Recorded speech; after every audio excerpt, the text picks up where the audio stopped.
Un curso de milagros, capítulo 3, la percepción inocente, partes 5 a 7.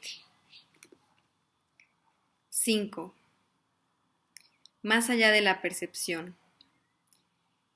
He dicho que las capacidades que ahora posees no son sino sombras de tu verdadera fortaleza y que la percepción, que es intrínsecamente enjuiciadora, comenzó solo después de la separación. Desde entonces nadie ha estado seguro de nada. He dejado claro asimismo que la resurrección fue el medio para regresar al conocimiento, lo cual se logró mediante la unión de mi voluntad con la de mi Padre.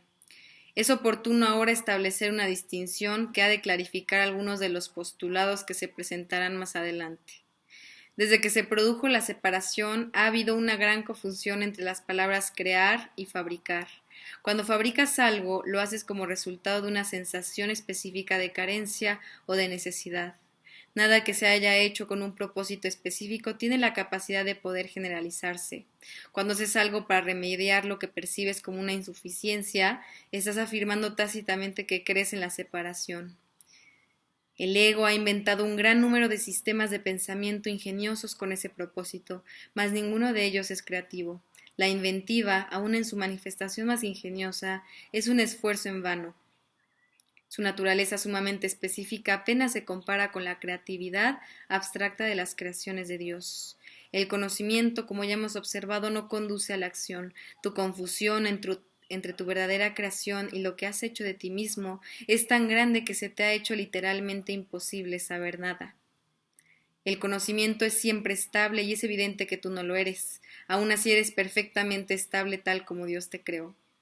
En ese sentido, cuando tu comportamiento es inestable, estás en desacuerdo con la idea que Dios tiene acerca de tu creación. Puedes hacer esto si así lo eliges, mas no querrías hacerlo si estuvieses en tu mente recta. La pregunta fundamental que continuamente te haces no puedes propiamente dirigírtela a ti mismo. Continúas preguntándote qué es lo que eres, lo cual implica no solo que sabes la respuesta, sino que es a ti a quien le corresponde proveerla. No obstante, es imposible que puedas percibirte a ti mismo correctamente. No tienes una imagen que puedas percibir. La palabra imagen está siempre vinculada a la percepción y no forma parte del conocimiento. Las imágenes son simbólicas y representan algo diferente de ellas mismas. La idea de cambiar tu imagen reconoce el poder de la percepción, pero implica también que no hay nada estable en ti que se pueda conocer. El conocimiento no está sujeto a interpretaciones. Puedes tratar de interpretar el significado de algo, pero en eso siempre existe la posibilidad de equivocarse porque se refiere a la percepción que se tiene del significado. Tales incongruencias son el resultado de tus intentos de considerarte a ti mismo separado y no separado al mismo tiempo. Es imposible incurrir en una confusión tan fundamental sin aumentar aún más tu confusión general. Tu mente podrá haber llegado a ser muy ingeniosa, pero como siempre ocurre cuando el método y el contenido están en desacuerdo, la usas en un fútil intento de escaparte de un callejón sin salida. La ingeniosidad no tiene nada que ver con el conocimiento, pues el conocimiento no requiere ingeniosidad. El pensamiento ingenioso no es la verdad que te hará libre, pero te librarás de la necesidad de usarlo una vez que estés dispuesto a prescindir de él. La oración es una forma de pedir algo, es el vehículo de los milagros, mas la única oración que tiene sentido es la del perdón, porque los que han sido perdonados lo tienen todo. Una vez que se ha aceptado el perdón, la oración, en su sentido usual, deja de tener sentido. La oración del perdón no es más que una petición para que puedas reconocer lo que ya posees. Cuando elegiste la percepción en vez del conocimiento, te colocaste en una posición en la que solo percibiendo milagrosamente podías parecerte a tu Padre. Has perdido el conocimiento de que tú mismo eres un milagro de Dios. La creación es tu fuente y es también la única función que verdaderamente tienes. La afirmación Dios creó al hombre a imagen y semejanza propia necesita ser reinterpretada. Imagen puede entenderse como pensamiento y semejanza como de una calidad semejante. Dios efectivamente creó al espíritu en su propio pensamiento y de una calidad semejante a la suya propia. No hay nada más. La percepción, por otra parte, no puede tener lugar sin la creencia en más y en menos. La percepción entraña selectividad a todo nivel. Es un proceso continuo de aceptación y rechazo, de organización y reorganización, de sustitución y cambio. Evaluar es un aspecto esencial de la percepción, ya que para poder seleccionar es necesario juzgar. ¿Qué le ocurre a la percepción en ausencia de juicios o de nada que no sea perfecta igualdad? Percibir se vuelve imposible. La verdad solo se puede conocer. Toda ella es igualmente verdadera y conocer cualquier parte de ella es conocerla en su totalidad. Únicamente la percepción entraña una conciencia parcial. El conocimiento trasciende las leyes que gobiernan la percepción porque un conocimiento parcial es imposible. El conocimiento es uno y no tiene partes separadas. Tú, que eres realmente uno con él, solo necesitas conocerte a ti mismo para que tu conocimiento sea total. Conocer el milagro de Dios es conocerlo a él. El perdón es lo que sana la percepción de la separación. Es necesario que percibas correctamente a tu hermano debido a que las mentes han elegido considerarse a sí mismas como entidades separadas. El espíritu tiene absoluto conocimiento de Dios. En eso radica su poder milagroso. El hecho de que cada uno de nosotros disponga de ese poder en su totalidad es una condición enteramente ajena al pensar del mundo. El mundo cree que si alguien lo tiene todo, no queda nada para los demás. Mas los milagros de Dios son tan totales como sus pensamientos, porque son sus pensamientos. Mientras continúa habiendo la percepción, la oración será necesaria, puesto que la percepción se basa en la escasez. Los que perciben no han aceptado totalmente la expiación ni se han entregado a la verdad. La percepción se basa en un estado de separación, así que todo aquel que de alguna manera percibe tiene necesidad de curación. El estado natural de los que gozan de conocimiento es la comunión, no la oración. Dios y su milagro son inseparables. Cuán bellos son, en verdad, los pensamientos de Dios que viven en su luz. Tu valía está más allá de la percepción porque está más allá de toda duda. No te percibas a ti mismo bajo ninguna otra luz. Conócete en la única luz en la que el milagro que eres se alza en perfecta claridad.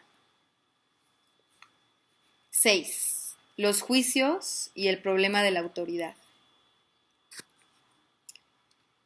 Hemos hablado ya del juicio final, aunque no con gran detalle. Después del juicio final no habrá ningún otro. Dicho juicio es simbólico porque más allá de la percepción no hay juicios. Cuando la Biblia dice no juzguéis y no seréis juzgados, lo que quiere decir es que si juzgas la realidad de otros no podrás evitar juzgar la tuya propia. La decisión de juzgar en vez de conocer es lo que nos hace perder la paz. Juzgar es el proceso en el que se basa la percepción, pero no el conocimiento. He hecho referencia a esto anteriormente al hablar de la naturaleza selectiva de la percepción y he señalado que la evaluación es obviamente su requisito previo. Los juicios siempre entrañan rechazo. Nunca ponen de relieve solamente los aspectos positivos de lo que juzgan, ya sea en ti o en otros. Lo que se ha percibido y se ha rechazado, lo que se ha juzgado y se ha determinado que es imperfecto, permanece en tu mente porque ha sido percibido. Una de las ilusiones de las que adoleces es la creencia de que los juicios que emites no tienen ningún efecto. Esto no puede ser verdad a menos que también creas que aquello contra lo que has juzgado no existe. Obviamente no crees esto, pues de lo contrario no lo habrías juzgado. En última instancia no importa si tus juicios son acertados o no, pues en cualquier caso estás depositando tu fe en lo irreal. Esto es inevitable independientemente del tipo de juicio de que se trate, ya que juzgar implica que abrigas la creencia de que la realidad está a tu disposición para que puedas seleccionar de ella lo que mejor te parezca. No tienes idea del tremendo alivio y de la profunda paz que resultan de estar con tus hermanos o contigo mismo sin emitir juicios de ninguna clase.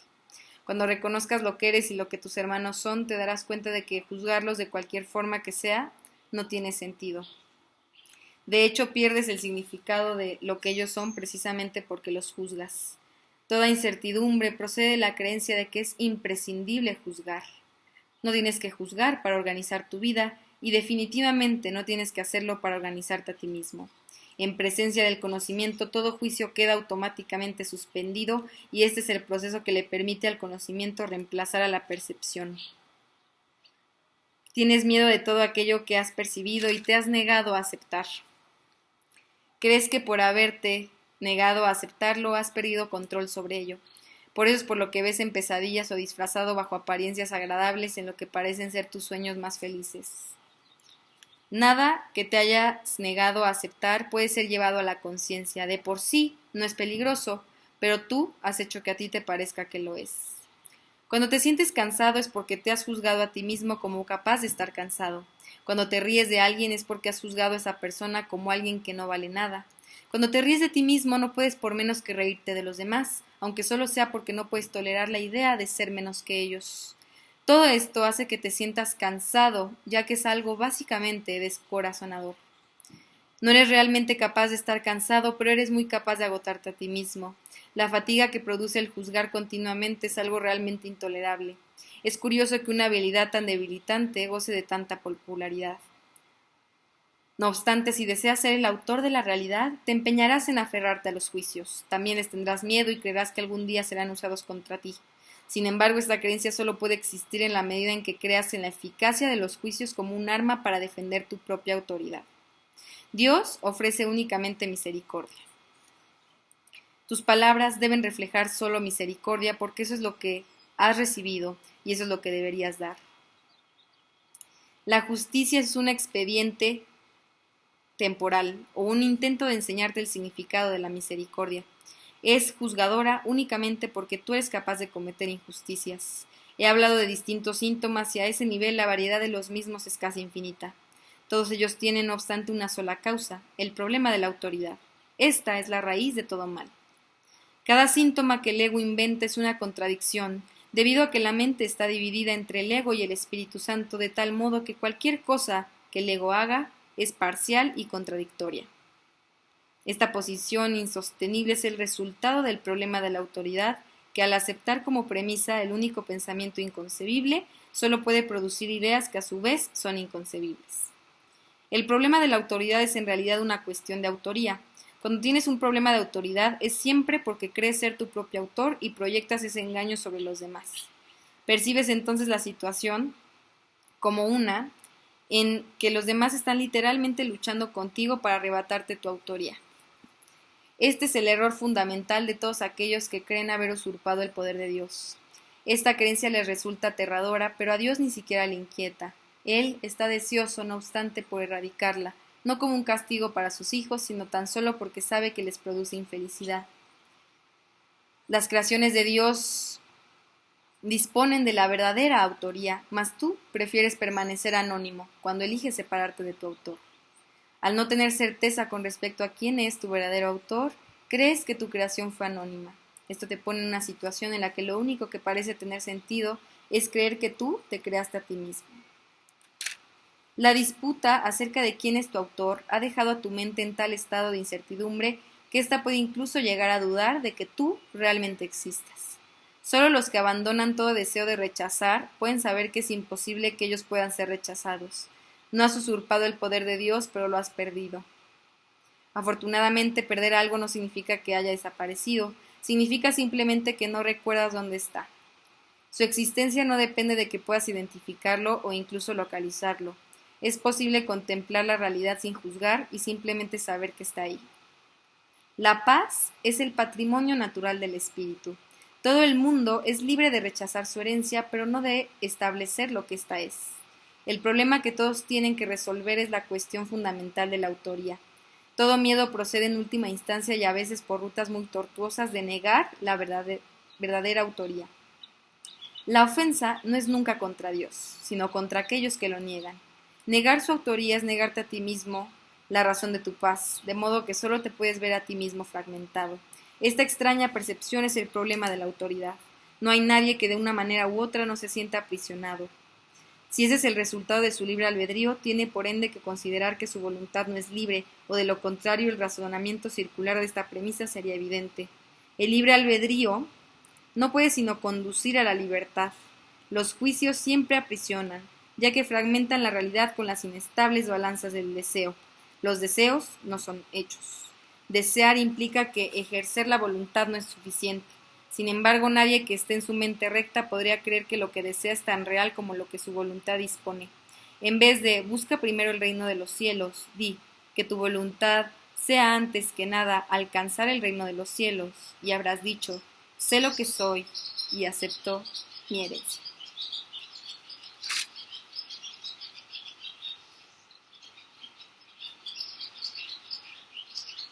Siete. Crear en contraposición a fabricar una imagen propia. sistema de pensamiento tiene que tener un punto de partida. Empieza ya sea creando o fabricando. Diferencia esta a la que ya hemos hecho referencia. La semejanza entre ambas cosas reside en el poder que tienen como cimientos, su diferencia en lo que descansa sobre ellas. Ambas son piedras angulares de sistema de pensamiento, de sistemas de creencias por las que uno rige su vida. Creer que un sistema de pensamiento basado en mentiras es débil es un error. Nada que un hijo de Dios haya hecho carece de poder. Es esencial que te des cuenta de esto, pues de lo contrario no podrás escapar de la prisión que tú mismo has construido. No puedes resolver el problema de la autoridad menospreciando el poder de tu mente. Hacer esto es engañarte a ti mismo, y ello te hará daño porque realmente comprendes el poder de la mente.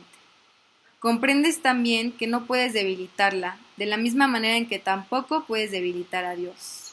El diablo es un concepto aterrador porque parece ser sumamente poderoso y sumamente dinámico. Se le percibe como una fuerza que lucha contra Dios por la posesión de sus creaciones. El diablo engaña con mentiras y erige reinos en los que todo está en directa oposición a Dios. Sin embargo, atrae a los hombres en vez de repelerlos, y estos están dispuestos a venderle sus almas a cambio de regalos sin ningún valor. Esto no tiene ningún sentido. Hemos hablado ya de la caída o separación, mas su significado tiene que comprenderse claramente. La separación es un sistema de pensamiento que, si bien es bastante real en el tiempo, en la eternidad no lo es en absoluto. Para el creyente, todas sus creencias son ciertas. En el jardín simbólico se prohibió la fruta de un solo árbol, mas Dios no pudo haberla prohibido o de lo contrario nadie la habría podido comer. Si Dios conoce a sus hijos, y yo te aseguro que los conoce, ¿cómo iba a ponerles en una situación en la que su propia destrucción fuese posible?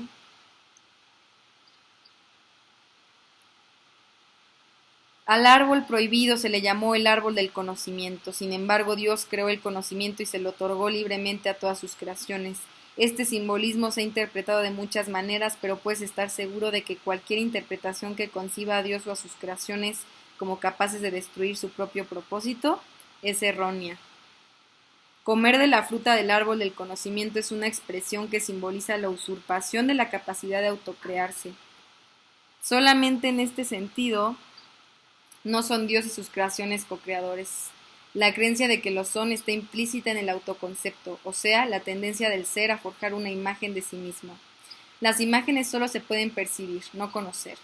El conocimiento no puede engañar, pero la percepción sí. Puedes percibirte como tu propio creador, pero lo que a lo sumo puedes hacer es creerlo. No puedes hacer que sea verdad, y como dije anteriormente, cuando por fin percibas correctamente no podrás sino alegrarte de que así sea.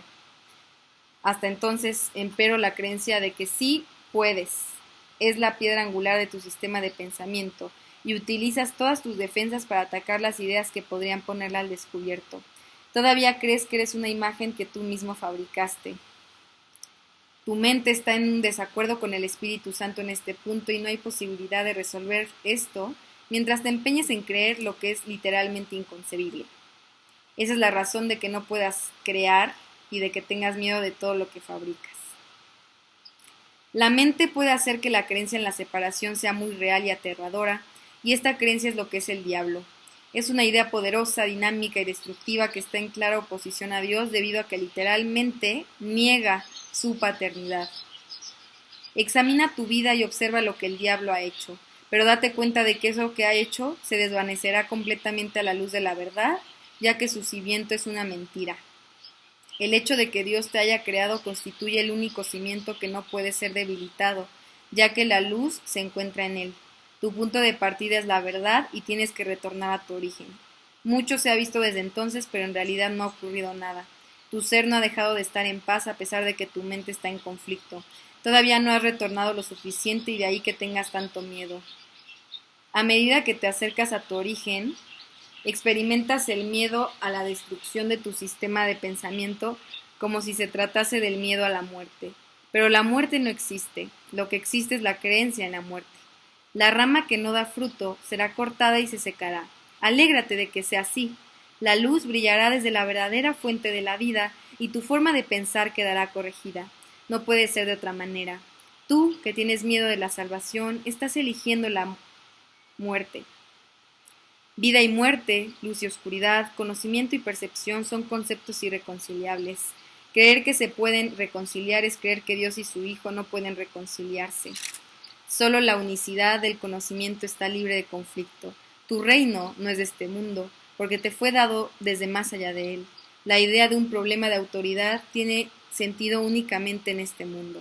Al mundo no se le abandona mediante la muerte, sino mediante la verdad. Y la verdad solo la pueden conocer aquellos para quienes el reino fue creado y por quienes espera. Gracias, Jesús. Bendiciones.